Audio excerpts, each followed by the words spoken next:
Guys दर्शन नमस्ते सबैलाई। यो देखिएको डाँडो चोक हो। यहाँ चोक छ, चोक तल हो, यतापट्टि यहाँ केदारथान हुनुहुन्छ।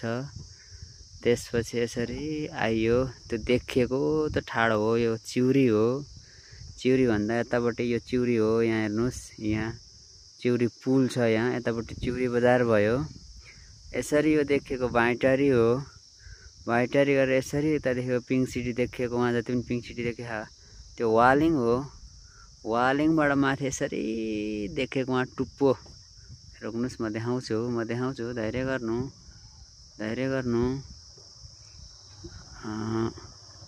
यो देखेको चाहिँ गरौँसुर हो। यो टुप्पो सबैभन्दा टपको डाँडो गरौँसुर हो।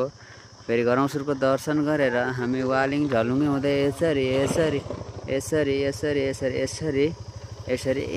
यहाँबाट हुँदै यही बाइकमा यहाँबाट अकाला देवीको दर्शन गरेर अब फेरि हामी यहाँबाट फर्केर फेरि बुटोल पुग्नेछौँ।